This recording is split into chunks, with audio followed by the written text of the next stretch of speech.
Neville Goddard, 1965 lectures, it is within. March 9th, 1965. Tonight's subject is, it is within. As we are told, the kingdom of God is within you, and the kingdom of God contains all. There is nothing outside of the kingdom. These words were addressed to us individually. You mean that you, seated here, a small little person within a room much bigger than yourself, and the room but a little aspect of a bigger building, and this tiny little spot on the earth, and then you go out in the fabulous world and I'm addressing you, and you contain the whole? I mean that seriously. All that you behold, though it appears without, it is within, in your imagination, of which this world of mortality is but a shadow. Blake, Jerusalem, plate 71. Let me share with you an experience which I am convinced everyone must have. For I can't see how I can persuade anyone that what I have just told you is true. It can only come to the individual by an experience. I can't for one moment believe I could take this platform forever and persuade others that all that they behold, which seems so real and so objective, is really within them. But an experience could do it. So let me share with you an experience. I found myself on a crowded subway, crowded more so than the little eggs in a shad row. If you've ever had a shad row or the row of a sturgeon or a dolphin and these numberless little dots, each a potential fish, whether it be the dolphin or the shad or whatever it would be, and the subway, many cars, and the train is as long as the station would allow, and every car as crowded as the little eggs of the shad row. But when I say crowded, I mean crowded with people. And here are these perfectly lovely ladies, beautifully gowned. I could hardly believe they were on their way to work. They seemed that they must be on their way to some fashion display, beautifully gowned. I turned to my friend David Morgan, who's here tonight, David Morton, and I said, can you believe that all this is within us? How could I persuade anyone in this world that all this, not only these lovely ladies beautifully gowned, but here is now the conductor trying to get through and he can't. He's too crowded. It's too crowded. He's screaming to the people pushed against the doors to be careful because there could be an accident. The doors would simply fly open by the mere pressure, but they couldn't help it. It was simply crowded. David agreed with me that it's almost impossible, if not completely impossible, to persuade oneself that this could be the outpicturing of one's inner activity. But how to persuade another that all that you behold out there, appears, though it appears without, it is within, in one's own wonderful human imagination. And so we agreed that in spite of Blake's wonderful vision, that nothing could really reveal it to man but an experience. That's all that could do it.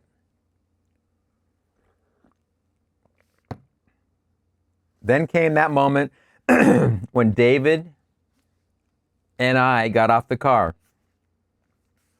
He had a big letter envelope, and in it he had many letters, and he asked me to post them for him, so he gave me the letters. Then that meant that we would simply separate and go our separate ways. He to some other place, and I either to the post office or to some mailbox and post these letters for him. Excuse me.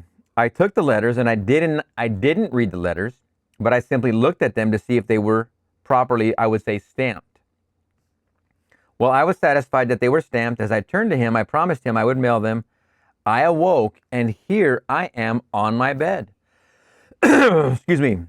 And that experience was just as real as this experience right here now. Oh, man, I got to tell you, my dreams this morning.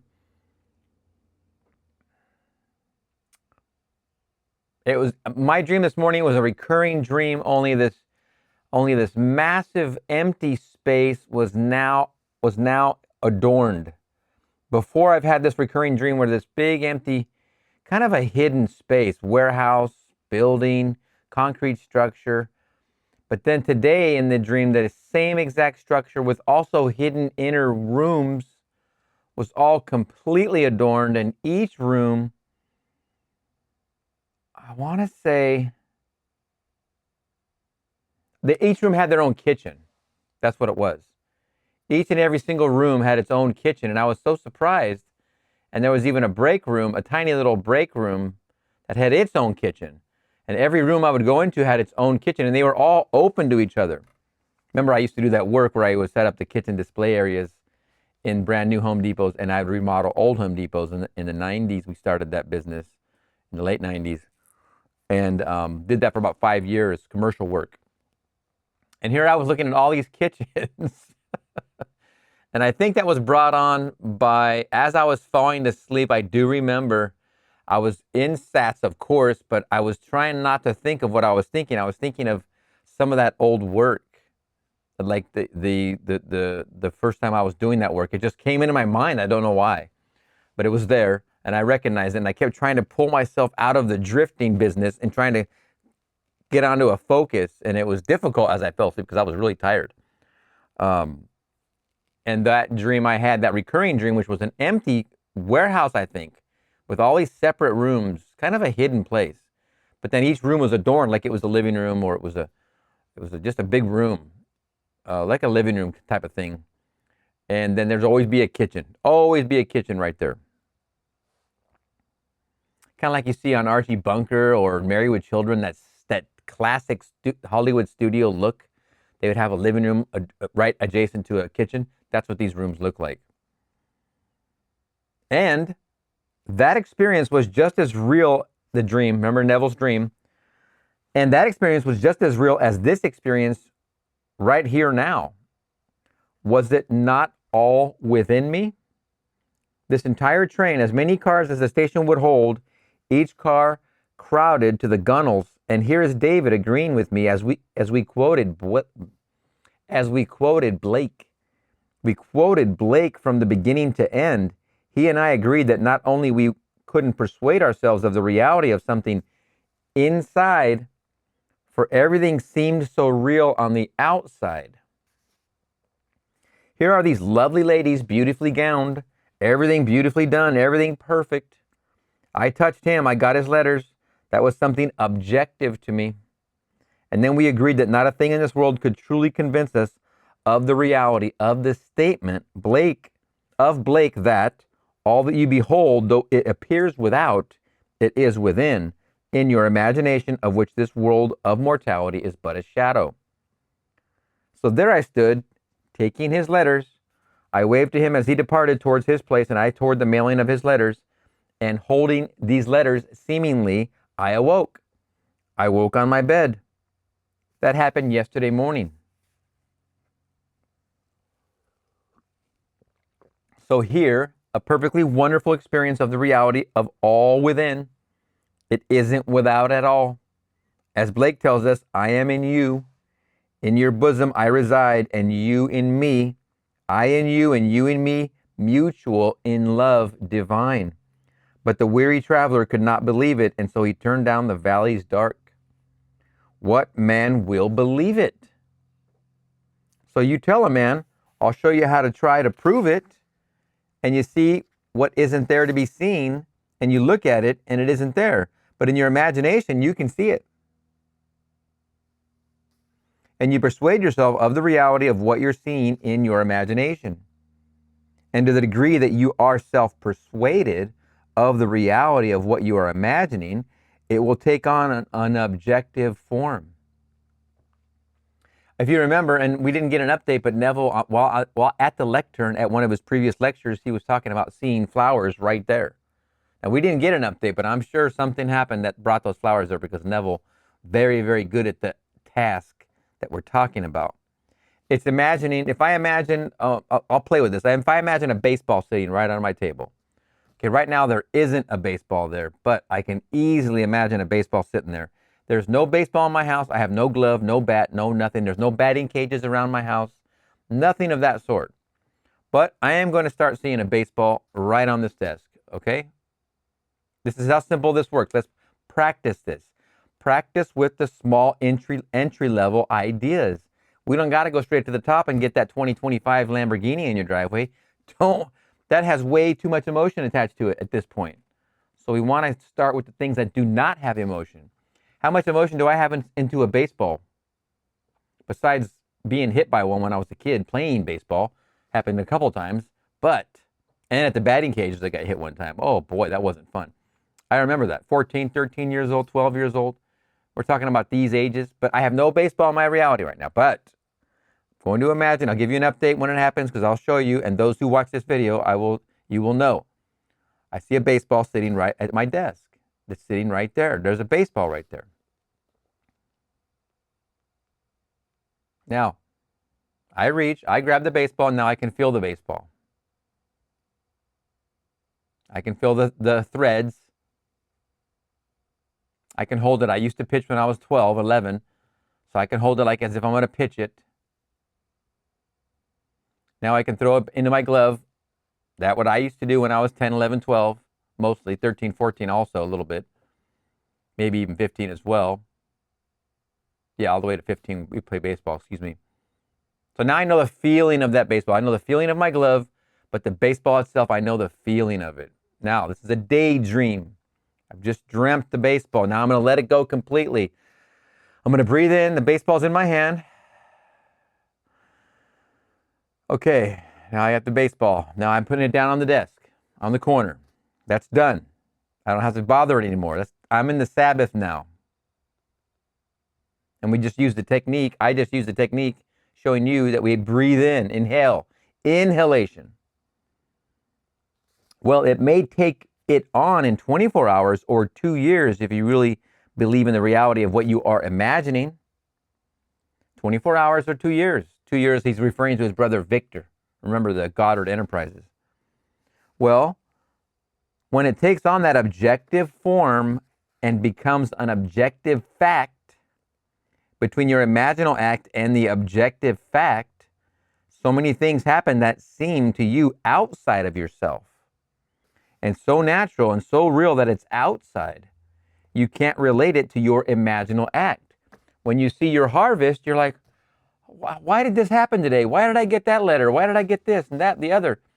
It's coming from you. The objective reality is coming from your subjective self. And so you deny your own harvest. Here I am stepping on his line as usual. You can't believe that what you're doing there, what you now see on the inside, is in any way related to what you did on the outside. Yet all ends run true to origins. And you and I today are bearing the fruit of some forgotten blossom time. We don't remember it. What child in this word did not, as a little child, I know I did, dream noble dreams of saving people, of doing all kinds of things? Just running in, if you were born as I was on a little farm, they wouldn't call it a farm in Barbados, but to me it was a farm because we had all the animals. And so we had bulls, and we had stallions, and we had these things, and I would see them breeding.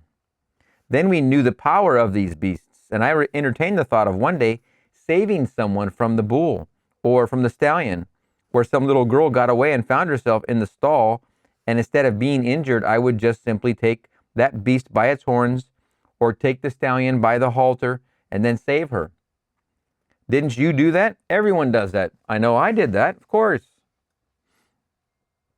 These so-called dreams of childhood, they lead us into other things in our world. So I don't go out and take a bull by the head or the stallion, but you go out and take other things equally powerful and divert them from some disaster in this world. All these go back to these childhood dreams, where man as a little child dreams. A little girl dreams and she changes her name. So her name is Miss Brown, Mary Brown, but she can't be Miss Brown if she wants to be married for the rest of her life.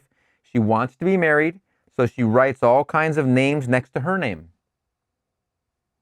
So she loses herself in this wonderful act of writing another name and trying to feel it what it would be like to be if I were Mrs. John or Mrs. something else. All this, and you think it's silly.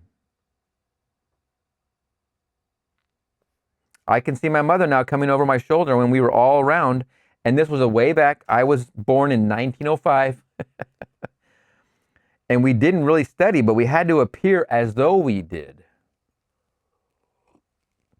That is funny. So there were 9 brothers and a sister, and we would come occasionally, and the mother, we were 9 brothers and a sister, and she would come occasionally over our shoulder and wonder what we were doing. This night in question, she came over my shoulder. She said, or she read, she said, "Neville, what are you doing?" I said, oh, excuse me, let me repeat this. This night in question, she came over my shoulder.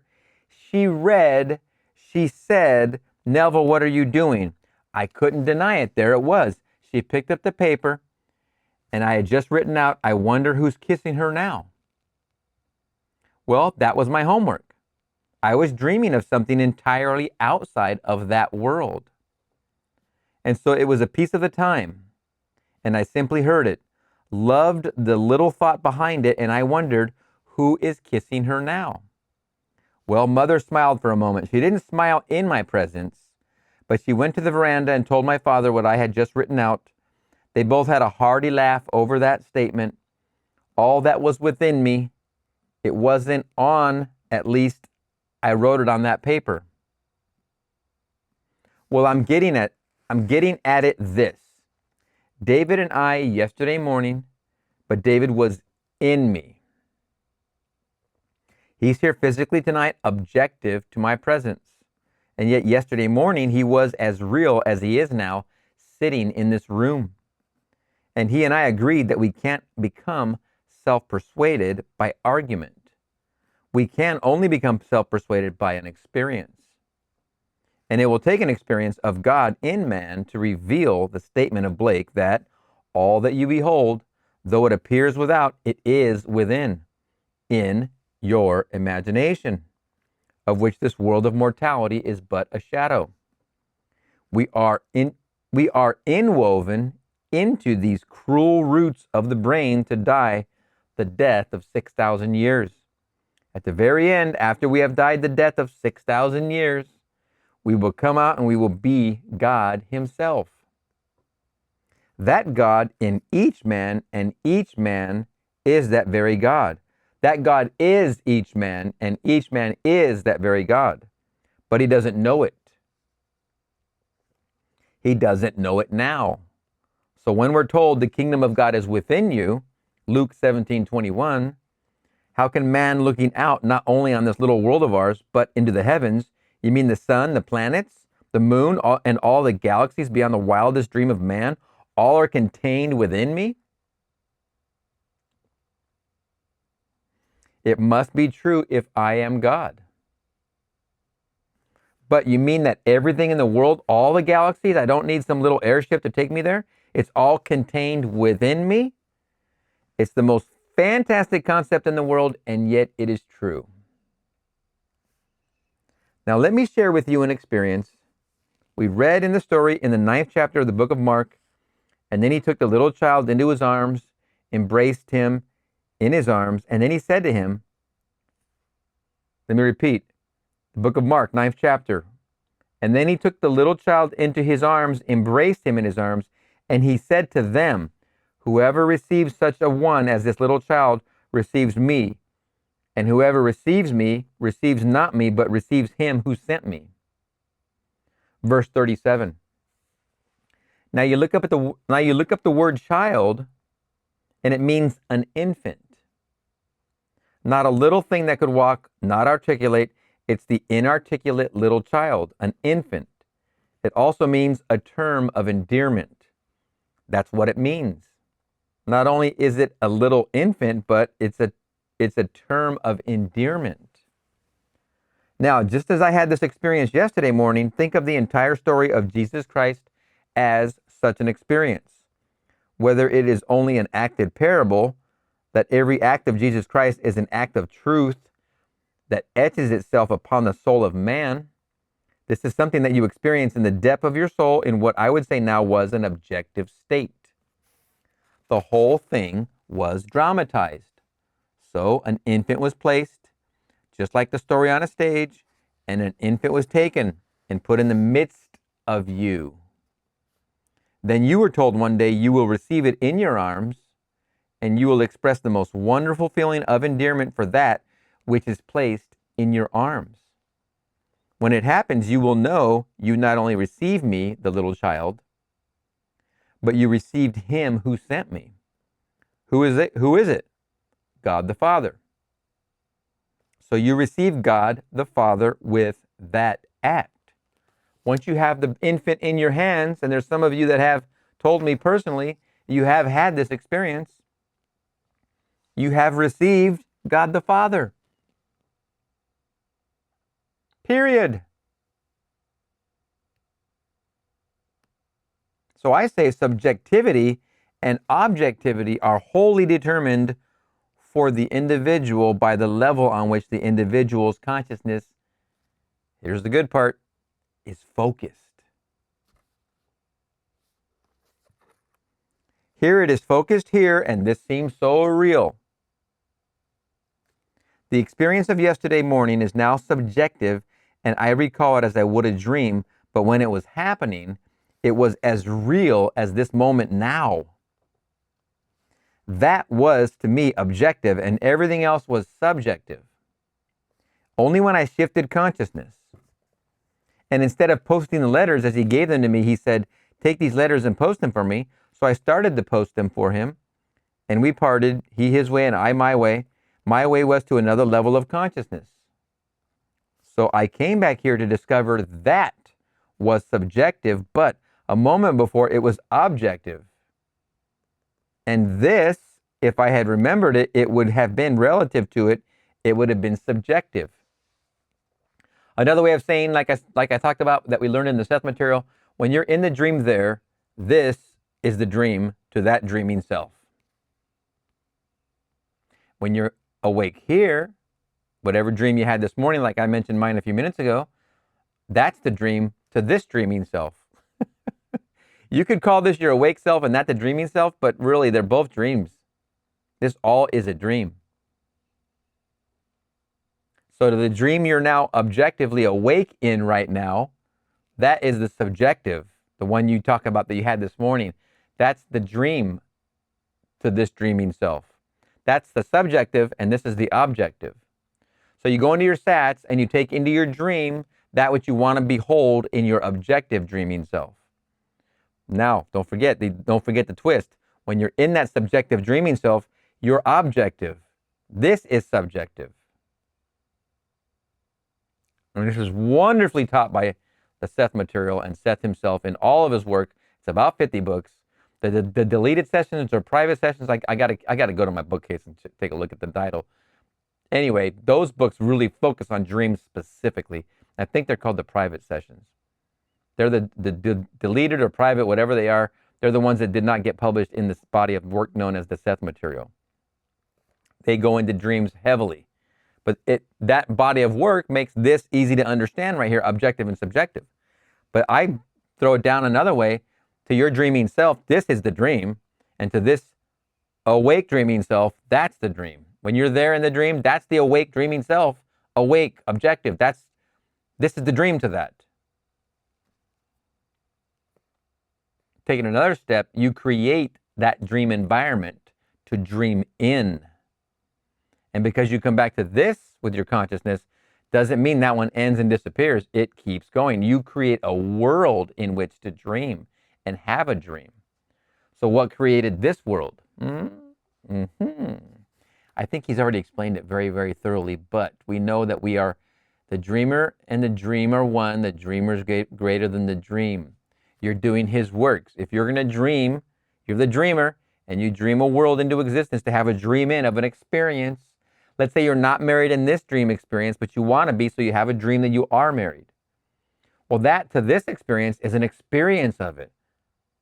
This is very well defined by Seth in his body of work as well. You have experiences in dreams so you can have the experience, and sometimes it nudges you to go to a direction. Sometimes dream experiences will nudge you to move another way. Intuitions, realizations. Dreams are the subject of the day. I promise. So the story of Jesus Christ was told man in the depth of his soul. Now, Seth said that too. I just want to make sure I bring that home as well. It's the same thing Seth said. And the little infant was placed in his midst, and he was told, the day will come, you'll take it in your hands at the end of the journey. When you take it in your hands, you will speak to it in the most endearing terms. For the word child not only means infant, this word, there are 7 words used in the Greek for child, but this one is the tiniest of tiny, inarticulate, the infant. You'll find it in your concordance, and here not only infant, but the most endearing of terms. If you use the same term that I did, you will say, how is my sweetheart? You will hold it in your hands, you will hold it in your hands, wrapped in its swaddling clothes, and you will ask it, how is my sweetheart? And then you will know who you are, for you're told in this 9th chapter of Mark that after you hold it in your hands and you embrace it, you will know you have received me, but not me, but him who sent me. For he's always the little child. So Jesus Christ must always be spoken of and thought of as the little child, the symbol of your own entrance into the kingdom of God. But your entrance into the kingdom of God is accompanied with the power of God. So you received not only me, the little child, but received him who sent me. Well, who sent me? God the Father. And so you will know this entire mystery. The whole vast world is within you. It appears without, but it really isn't without at all. The so-called center, yes, you call it the selfish center, that's without. But the circumference, that which includes all things, that's within. Now try it this night. You can't quite grasp it until something similar happens to you. But you can try it and prove it. Well, I want to be, and you name it. I want to be bigger in my profession. I want to hold a bigger job, make more money. I want to live in a better place. You name it. I say everything is within you. Well, now see it as you would see it were it true, and bring someone who seemingly now exists without, but they don't really. They all exist within.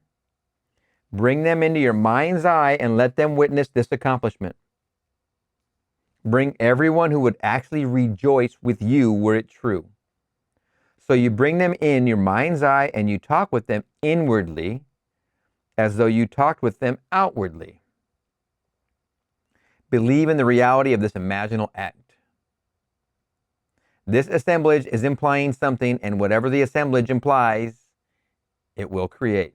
Implies the word, very, very important word here. This assemblage is implying something. And whatever the assemblage implies, italicized, it will create. So you take this wonderful assemblage of friends or friends, and then their conversation, whatever that conversation would imply, but you make it, you control it, and you make it imply the fulfillment of your desire. They're congratulating you on your new success. Whether that's bigger in your profession, making more money in your profession, being married, being healthy, being good, looking good, whatever it is. When it comes to pass and it is objectified on the screen of space, you may forget what you did. It's going to happen so naturally and so normally you may not relate it to what you've done. But try to remember. what you do, that you may know that the whole vast world is within you. Little as you are, small as you are, judged by these standards, you contain the whole vast world. Yes, you. As Gene says, having studied the stars, he was a great astrophysicist. I have come to the conclusion that the whole thing is nothing more than an infinite mind, and we are but brain cells in the mind of the dreamer. Here is an astrophysicist, Sir James Jeans. Wow. That's a heck of a statement. Well, I'll tell you, you are God.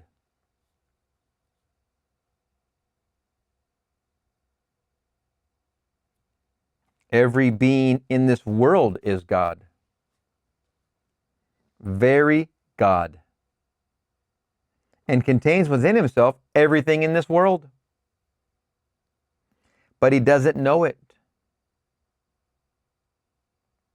As Blake said, it takes 6,000 years of this experience of horror inwoven into the cruel roots of the trees of life. And the tree of life is in your own brain. For as he also said, the gods of the earth and the sea sought through nature to find this tree, but their search was all in vain. There grows one in the human brain. This tree is turned down into generation. The day will come you'll hold that little child, that infant, and you will speak some endearing term to him, and soon thereafter the tree will turn up. All that went down into generation will turn up into regeneration and start to grow beyond the wildest dream of man. And it's you. On this level, it doesn't make sense, but I'll tell you, it is true. Every word that I'm telling you this night is true. For when David said to me, and it was so real, we're discussing Blake and quoting him word for word, not just Jerusalem, but quoting him as he wrote in his Milton, as he wrote it in all his poems, and he knew it intimately. Then I said to David, how can one look at these beautiful ladies, look at them, each one more beautiful than the other, and all lovely, yet so crowded that you couldn't move, and yet you could see exactly what they were wearing. It seemed strange. Every one was apart, yet the train and the car is so crowded that the conductor, who couldn't get through, is calling on us to please not push anymore towards the door because some accident could take place. And David and I are discussing the beauty of these women, and how could I believe this one here that I could touch? I wouldn't touch her, I touched David. I wouldn't touch these lovely ladies, I looked at them. I just looked at them. How could I believe that she is in me? And he agreed with me, you can't. How could I be persuaded that everything that I am seeing now is actually taking place within me? We both agreed that would be an impossible thing. But if impossible to us, how would I persuade another that it's taking place in them? That we gave up completely. And then he gave me his letters. I departed from him to wake, to discover how true Blake was. Was it not all within me? Did not everything that I see take place in me? So you come back and you put him to the test. So when I came back into this world, the world in which I woke, which is this world, was no more real than that world from which I had just departed. There was a change of consciousness from one level to another. That world that to me, when I was on it, was objective fated. That was, excuse me, let me repeat. That world that to me, when I was on it, was objective fated and became subjective. And this world to which I returned, which was relative to it, subjective, became objective, like I described a minute ago about the dreams. In other words, his dreaming self His awake dream self in that dream looked at this as a fade of a dream, but it faded to be where he brought his consciousness here. This became objectively a waking dream world, where that one became a sleeping dream world. We do this every morning. Take a nap, you're doing it. Even if you do not remember your dreams, you dream every single night. A lot of people would like to say they do not dream. I call horse crud, whatever you want to call it. What is it called? There's so many names to call BS, but there it is. You just don't know it that you're dreaming. It's just a matter of learning that you are, becoming aware that yes, indeed you are. I'm always, each night when I start to get tired and it's time to go to bed, I'm in the throes of working on a couple courses concurrently right now. It's pretty exciting, but that will be revealed. But I'm not dreaming like normal. I'm not going to sleep like normal. I was up till 4:30 2 nights ago, slept for an hour and a half, did a bunch of work, went back to sleep for an hour and a half, did a bunch of work, went back to sleep for 2 hours. Then last night went back to sleep for 4.5 hours, then got up, then went back to sleep for an hour and 45, got up and did some work. I'm doing the Leonardo da Vinci routine right now. I think he slept 20 minutes every 2 hours, which is very radical. But you don't realize, or to me, I'm very excited and happy when I'm about to get tired and fall to sleep, because it brings up the idea that we all have to. I'm not including the people that are using drugs and things like that. That's not including in this, because they have to go to sleep too, but they're just abusing through drugs, not dreaming, but not going to sleep. But the idea here is everybody has to do it. Why? Have you ever asked why? Why do I have to go to sleep all the time? Why do I need rest? Why do I have to go into this other realm where this becomes the dream and that becomes my awake dream? This is the dream night dream, and I have to go to another awake dream where I'm out of it here. My body's, why? Why does this happen? And I'm not talking about the scientist approach. I'm talking about spiritually speaking. I'm not talking about REM and all that business, even though all that's valid enough. It's just interesting that we have to do so much work while awake in our dream, that then, and I mean work on the level spiritually too, where you're focused on what you want to manifest. That's a lot of work too. It's not driving stakes in the railroad all day, but it is focused effort, considering how scattered this thing has gotten over the years, no matter your age, depending on how much news you watch, etc., etc. But there's always an idea floating in there that you have to be working on another conscious awareness. You go to sleep here and you wake up there conscious and in your now awakeness in consciousness there, working on manifesting. It's doing the same thing you're doing here. You're doing there in an awake dream, realizing things, learning things, having an experience that nudges you here in this waking reality. It nudges you to do this, it nudges you to do that. Or you ask a question before you go into that reality, that dreaming reality, and then you come over here and you have the truth, knowledge, information right at the top of your head when you wake up. How is that? Very fun study. Very, very important study, obviously. So a commenter today commented on today's The Dreamer. The Dreamer came out today, and a commenter talked about his double dream. Right there, right off the bat. Dreams are it. Now, if it is true that everything that I behold, though it appears without, it is within in my imagination, and all these things that seem so real are but shadows, that I can throw a shadow, I can throw a shadow, can't I, if I know who the light is? He said, I am the light of the world. I am the light of the world. All I need is an object to cast a shadow. But he doesn't stop there. He said, we are in the light of the world. We are the light of the world. So all I need is simply an object, or a combination of objects which would imply something. And being the light, I can cast a shadow and throw it on the screen of space.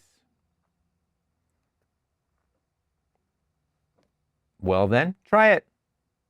All you have to do is simply test it. Just try it. So bring into my mind's eye that which would imply the fulfillment of my dream either for myself or for another. And it just flashed into my mind. You want to be married, you're single, you're not dating, you don't have any prospects, but you want to be married, you want to have a family, you want to be in love in your new house. What would imply that? That whole scene, what would imply that? Well, how about returning from your honeymoon in Kauai, being carried over the threshold, or carrying somebody else? You're the male, you're the female, whatever. That doesn't make a difference. You're one or the other, literally, but you're carrying somebody or you're being carried over the threshold in your imagination into your new house, all paid for, all done, and you happen to be pregnant. Or she's pregnant. Either way, you're both pregnant. That would imply you met somebody, you dated, you got engaged, you got married, you went into a honeymoon, you went and got married somewhere else and had a honeymoon worthy enough to come back to, and the big surprise is the unveiling of the house. That's yours. That image of being carried over the threshold implies everything else. And that threshold is your new house. It's your reality. Everything is you pushed out. You can have anything that you can imagine, and it will go out there for you.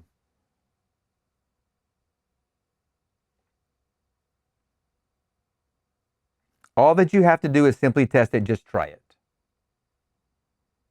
So bring into my mind's eye that which would imply the fulfillment of my dream, either for myself or for another. Don't forget, we're imagining levelly for other people too. Then, having seen it so clearly in my mind's eye, let me breathe in, and just as though it were true, let me feel the thrill of fulfillment of accomplishment. Here we go. Right over the threshold you went. I just saw you go. You can't tell me you didn't. I just saw you go. Wow. And just let it rest. See if it doesn't objectify itself on this level.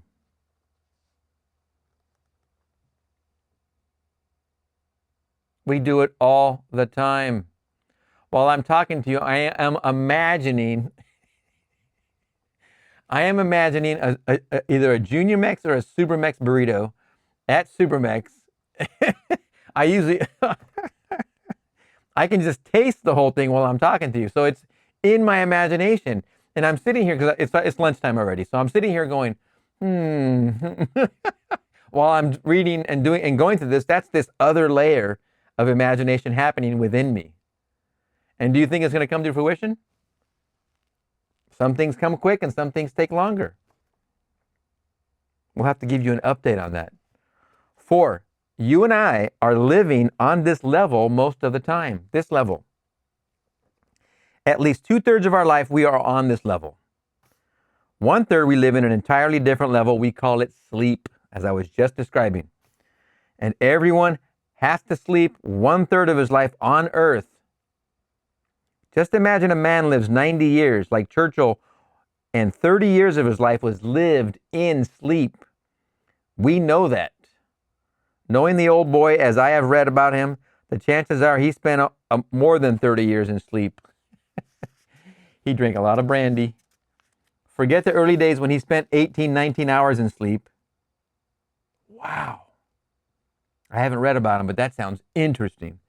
But he made it a habit of going to bed in the afternoon, taking off all of his clothes and actually retiring for sleep, and would spend 3 hours in a state of unconsciousness. He was told it revived him. Take another 3 hours of 7 days a week out of that, and then you will see maybe he was spent of his 90 years, maybe he had 40 years of his life in sleep. Who knows? But I will say to all here, the difference between one level and the other is only determined by the level on which our consciousness is focused. I was focused so clearly on that level, and David was on that level. Well, David was in me. He can't get away from me, not in eternity. You can't get away from me. So what I want to bring out now is this. If you reside in my bosom, within my bosom you reside, Blake, remember? and I reside in you. May I tell you, I have awakened from the dream of life, but I reside in you. So in you, one aspect of your being has awakened from the dream of life. Ooh, ooh, ooh. Ow, bam, I don't have a gong. I need to get a gong. I just hit the gong as hard as possible. Did you hear what he just said? Let's replay the tape. Oh my goodness. Wow, there it is. That's the golden nugget from this lecture. If you reside in my bosom, Blake, within my bosom you reside, okay? And I reside in you, may I tell you, I have awakened from the dream of life, but I reside in you. So in you, one aspect of your being has awakened from the dream of life. I reside in you, you reside in me. I have held the Christ child in my hands. I expressed that wonderful, daring expression, "How is my sweetheart?" And this heavenly smile broke upon its face in fulfillment of the 9th chapter of the book of Mark. Well, I reside in you. I have experienced it, so in you, though you may be totally unaware of it, there's an aspect of your being that has held the Christ child. You are told that he who holds me holds not me, but him who sent me. And the purpose of it all is that God's purpose is to give himself to man, as though there were no others in the world, just God and you. That's the purpose. And don't be confused what's going on between me, personally, GA, and you, the viewer, is the same story. The same exact story. Literally. Word for word. I am in you, you are in me. What happens in me is an aspect within you. So, be still and know that I am God. Psalms 46:10. That's what we're told. Look upon the entire story of God made man, called Jesus Christ, as an acted parable. That everything that's said about him, everything he states in Scripture that is recorded, look upon it as an acted truth, which, because it took place in the depth of the soul of man, is being etched deeply, indelibly upon the soul of man. Man goes on denying pre-existence, denying the truth of Scripture, and then one day that is etched upon him, begins to unfold and blossom, and then bursts into flower within him. So I tell you, every word of the story of Jesus Christ is true. I've experienced it. Every word of it is true. Forget the crucifixion. You have already been crucified with Jesus Christ. As you're told, if we have been united with him in a death like his, we shall certainly be united with him in a resurrection like his. Romans 6:5. And so you have been crucified with God in a death like his, and you shall rise with God in a resurrection like his. When you rise, the symbol of your rising is the Christ child. So always think of him as the Christ child. So when you read the story of a man, don't think of a man. Always think of Jesus Christ as the little child. That's the child. If a man played the part and took from the crowd a little infant and set it in the midst and then tells the story, now here he tells a story to the little child, puts it in the midst, and then he takes the little child into his arms and embraces the child and makes the statement, whoever receives such one, the little child, receives me, yet he who receives me not, but receives him who sent me. You receive God himself when you touch and hold the little child, for that's the eternal Christ, not any man that walks the face of this earth at all. For when you see him, you will know him. You know why you will know him? Because you are like him. It does not yet appear what we shall be, but we know that when he appears, we shall know him, for we shall be like him. 1 John 3:2. If you're not like him, then you haven't seen him at all. It's just like you, only raised to the nth degree of beauty, of majesty, of a strength of character that you could not conceive that you on this level could ever attain. But I tell you, it's all true. Every word of it is true. So think this night of you seated. Maybe you're unemployed.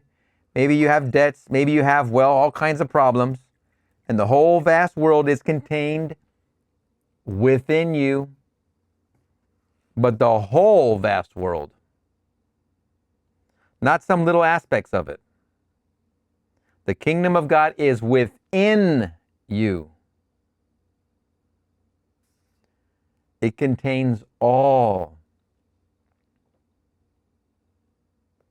And if there are 3 billion walking the face of the earth today, and if tens of billions will walk tomorrow, all are contained within you. In you. But everything is contained within you. All the races, all the nations, all the continents, the mountains, the seas, the rivers, all are human, and it's all you.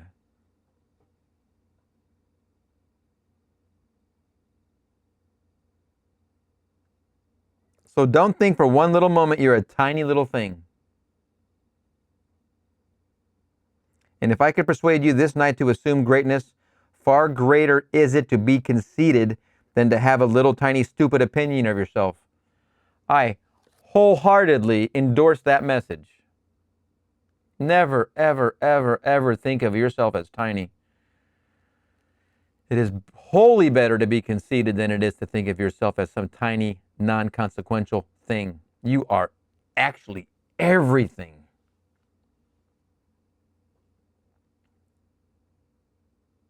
Who cares what anybody else thinks?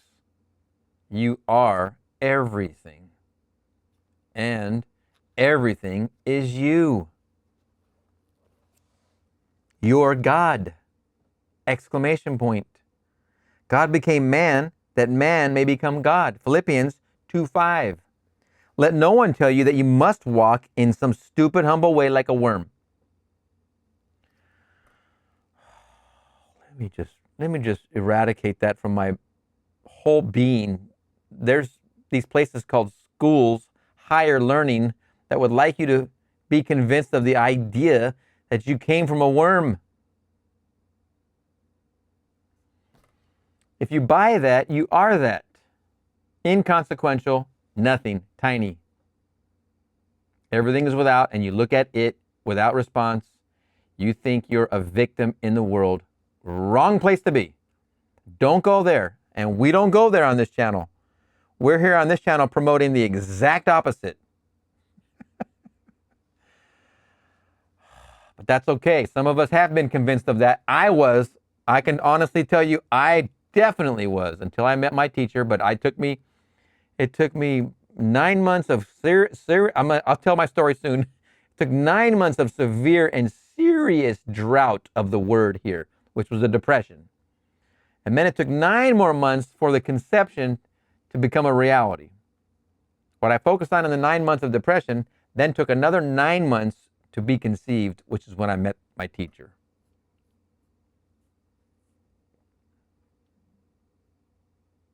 And then realized a lot of things.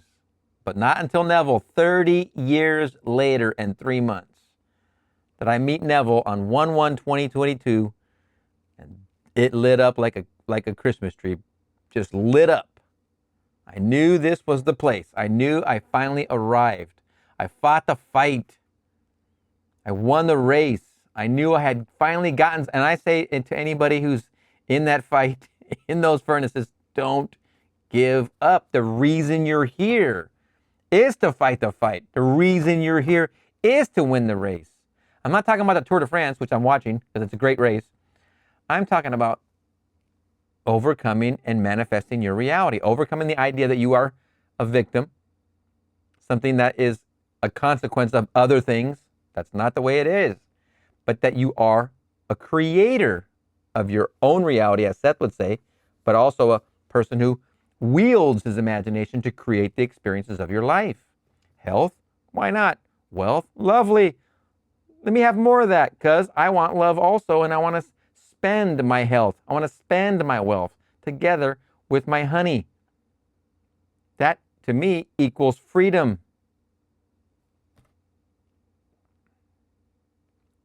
The ultimate freedom is right here. God became man in the most literal sense of the word. And becoming man, God contains all. You contain all! Exclamation point. With whom did I talk yesterday morning? It was about 6:30. Well, David teaches at UCLA. The chances are he was awake, making himself a cup of coffee, getting things done. He has a house to take care of. He has lessons to get together because he has a class, a very large class. Waiting for him, he has all of these things to get together.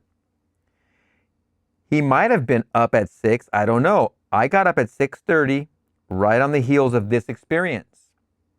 He was just as real there as he is tonight, as he has ever been in my world.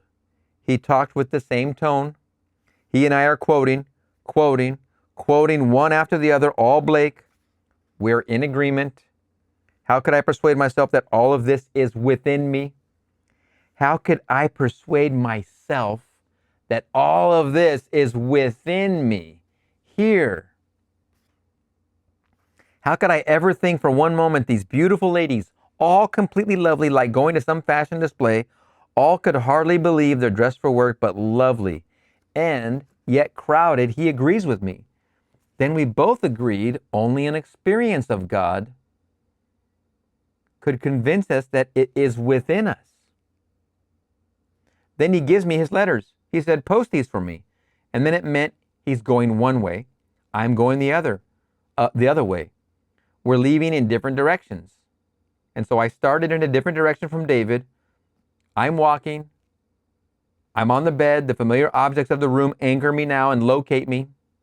And I know where I am and what level of consciousness now with this vivid experience. Only an experience of God could convince me it is within me. And here, he isn't present. My wife is sleeping in her bed. I look at the watch, it's 6:30, and it's 6:30, and for 15, 20 minutes, I am lost in contemplation of what I had just experienced.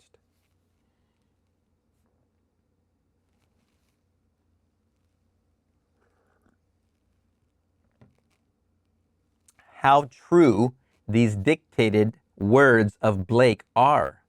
For Blake made the statement in his marvelous poem, Jerusalem, that he is not the author. He said, I can praise it because the authors are in eternity. I am only the secretary. It came through me, dictated 12, 20, 30 lines at a time, and what should be the labor of a lifetime came as though it came without labor. This enormous poem of 100 plates, and you couldn't buy an original today for love or money. Yale has the one copy that is illustrated and colored, but you couldn't buy it from Yale for $1 million. That would be today's dollars. What did I say before? 10 times? $10 million. They wouldn't sell it for any price. He only left 5 copies behind him. One that Yale has is completely illustrated and all beautifully done in color. The others are illustrated but not colored. These are these 5 I would call the originals, and you couldn't buy Jerusalem for any money in this world. He claimed he did not write it. He claimed the author was love.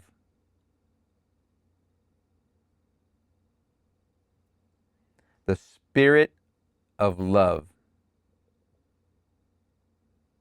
Well, the spirit of love is God. God is love. So every morning the spirit of love would wake him, spreading his beams of love over him as he dictated the words of this mild song, and it came 12, 20, 30 lines at a time. These are the words: all that you behold, though it appears without, it is within, in your imagination, of which this world of mortality is but a shadow. Blake uses the word bosom as you would imagination. They are interchangeable.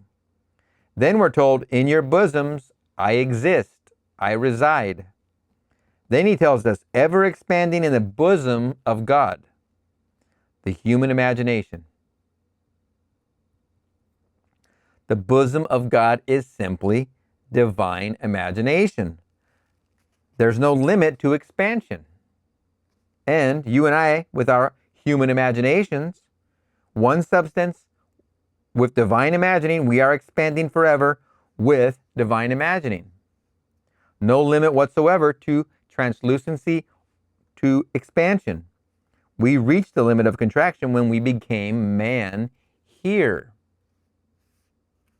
Then comes that turnaround where the tree turns up and we hold the child in our hands, the symbol of the reversal of the powers within us. Then that endearing term, and you call it what you will call it. I don't know, but I know in my own case, when I took that Christ child in my hand, automatically I can hear it now.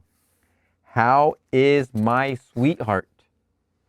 These are the words that I used. And this heavenly smile broke upon the infant's face. Then the whole thing dissolved, and I was back on this level, this mortal level where man cannot beget a child.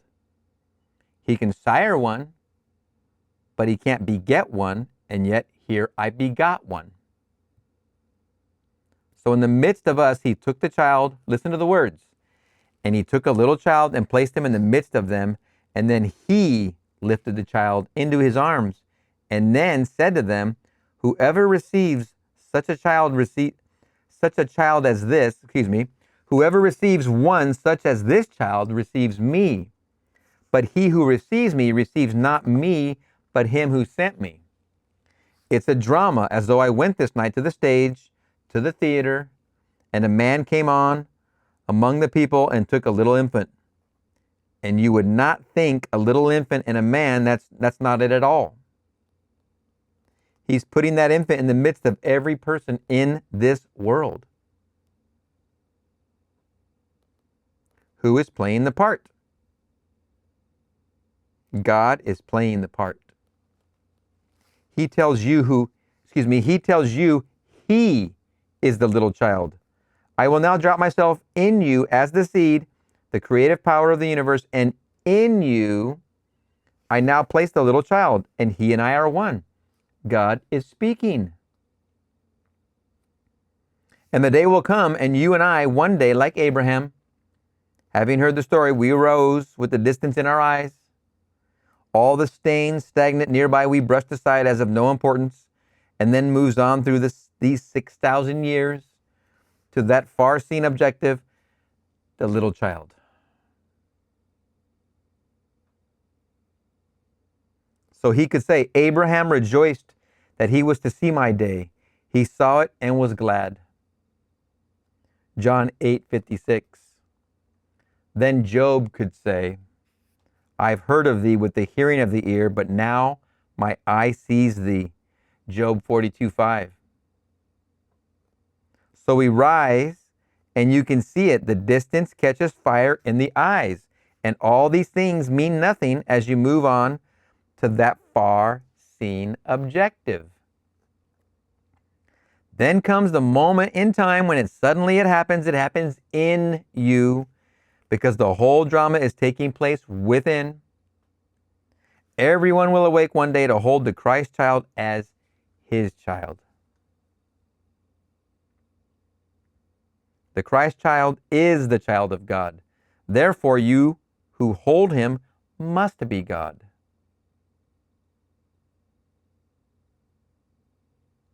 That's the story. He gives you himself.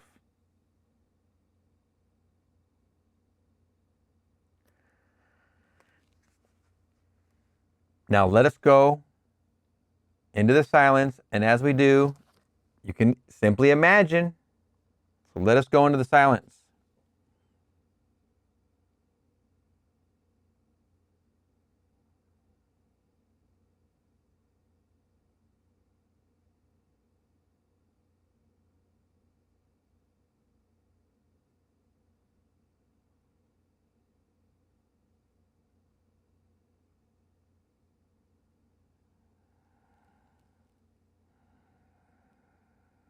And don't forget your inhalation.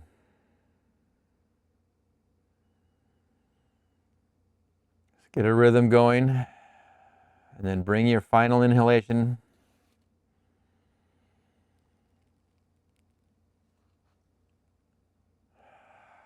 Okay. Congratulations. Question. I'm not sure what happens during this 6,000 years. Are we in suspended animation?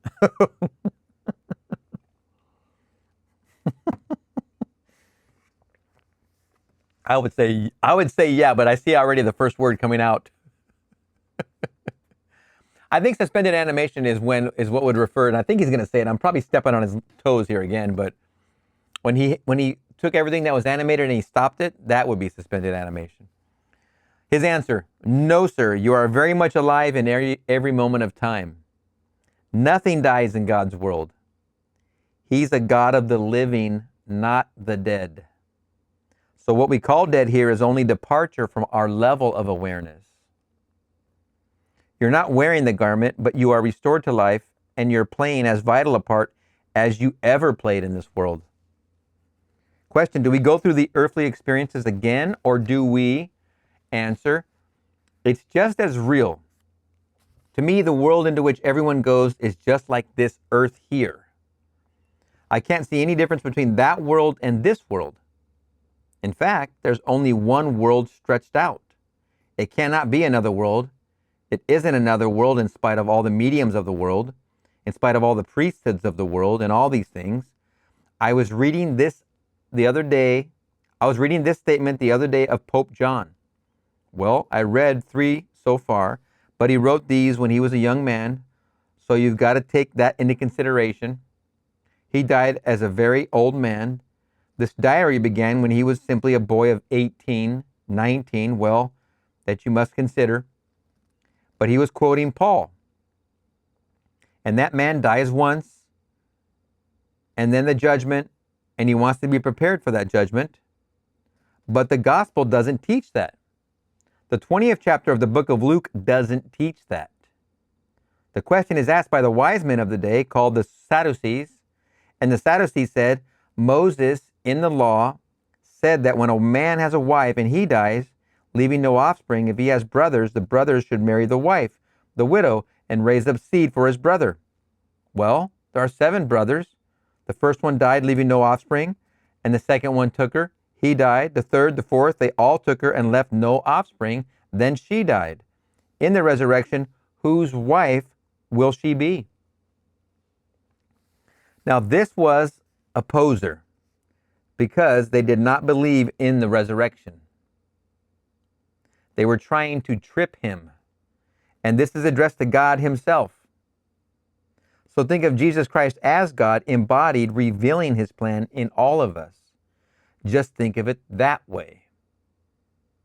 Though you think of it as a little child, that's the symbol of who he is, but think of him now as actually revealing his plan. So he tells the story, the sons of this age. And one translation has it, they marry and are given in marriage. A far better translation of the Greek text would be, they procreate and are born. But those who are accounted worthy to attain to that age, an entirely different age, and to the resurrection from the dead, They neither procreate nor are they given in marriage, for they cannot die anymore. For they are the sons of the resurrection, sons of God. Luke 20, 27 to 37. Now, I say from my own personal experience, when you die here and we cannot touch you with our physical hand, meet you physically but can't touch you, you're not here and your world seemingly has collapsed, you are restored to life. And you are inserted into a section of the wheel of time, say 6,000 years. It need not be the year 1972, it could be the year 3000. Something best suited for the work that is being done in you. Isn't that funny? He just said the year of his death, and this is 1965. He ends up leaving the party in 1972. Or is it 73? I think I'm off a bit. When you realize time doesn't exist, you have to try harder to memorize these things. It need not be the year 1972. It could be the year 3000. Something best suited for the work that is being done. The work that is being done in you. He who began a good work in you, he will bring it to completion at the day of Jesus Christ. Philippians 1:6. The day of Jesus Christ is when you hold the Christ child in your hand. That's when the work is completed. And so he began it. He completes it. Let us make man in our image. The decision is God's. It isn't man's. Man didn't say, let us make man. As some of our very so-called wise men have said, that man had to create a God. He had to find a God, created a God. It isn't so. God said, let us make man in our image. So God started the work. God finishes it. Isn't my responsibility at all. And when he finishes it, he gives himself to me. He used me in a cruel way, as told in the book of Job. The most cruel experiment that man could ever conceive of. Read it in the book of Job, and the last chapter, the 42nd chapter, tells you that God did it. All the tears that fell upon Job, all the stories, all the horrors, everything that he lost, it was done by God. Like molding something, it takes pain. But in the end, the reward is God himself. You are the creator molding yourself, and then you are the very one who created it. So I say to everyone here, nothing dies, but nothing dies. The little flower that blooms once blooms forever. I can pick it off my lapel, throw it away because it's dry. It can't die. He's the God of the living, not the dead. Nothing dies. But you and I are moving towards the power which is God himself. And so you drop here at the age of 90. My mother died at the age of 63, and she was very, very old in appearance, for she suffered so, really suffered. My brothers protected her. We bought her all the champagne in the West Indies to keep her alive. Oh, I love it. All that she could drink for 2 years was champagne. She could take nothing but champagne, and we scoured all the Indies. We had, my Lord, warehouses of champagne, all for Mother. Not one person in Barbados could buy one little drop of champagne. The Goddards had it all for Mother. What a way to go out. 2 years on champagne, man alive. I don't know what her affliction was yet. I'm sure he's about to reveal it, but wow. Just a Sunday brunch is enough, but 2 years, holy mackerel. So Mother had champagne day after day, all through the day and night. Wow. That's the only thing that would stay in her stomach. She was riddled with cancer. Now I remember. At the end of the 2 years, at the end of 2 years of keeping her, she just withered before our eyes. And mother died 63. She looked, very old, a wizened little thing. She looked, very, very old, a wizened little thing. And when I saw her, this radiant, beautiful creature, about 20, 21 years old, brushing this lovely blonde hair that she had. His mother was a blonde. Just remember that little point. And Neville, when he was a little kid, he had blonde locks. He said that in a lecture. I do not know the name of it right now. A lot of times when you're very young, like a little child like that, toddler, your hair could be blonde. And then you grow up and it turns brown, even dark brown, never to be blonde again. She had very, very blue eyes and very blonde hair. Boy, she sounds like a beautiful woman. Have we seen a picture of her? I don't know. When she appeared before me the very moment she died, she was brushing her hair, wouldn't talk to me, just smiled and brushing her hair. She was passionately fond of flowers, and there she was under this lovely arbor, all in bloom, just brushing her hair. Nothing dies. He just said, at the moment she left her, Neville Goddard's mother's body, took off that garment, she restored instantly, and he saw her in the garden, under an arbor, blooming flowers, brushing her blonde, very blonde hair. Nothing dies. I don't care what the world will tell you. Let them tell you anything. So they open your skull and they can't find the soul. And he thinks he's very smart. The one who will tell me that cannot make one little, he can't even make the hangnail that bothers me. He can take some little thing, some little plaster and make a hangnail, but he can't grow one.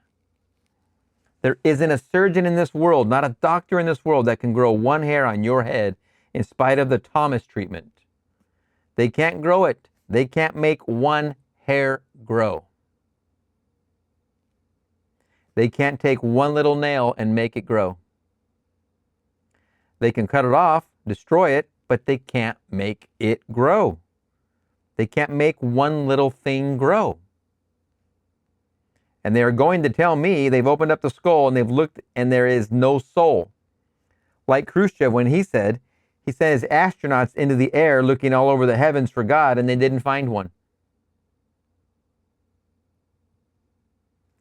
He thought it extremely funny.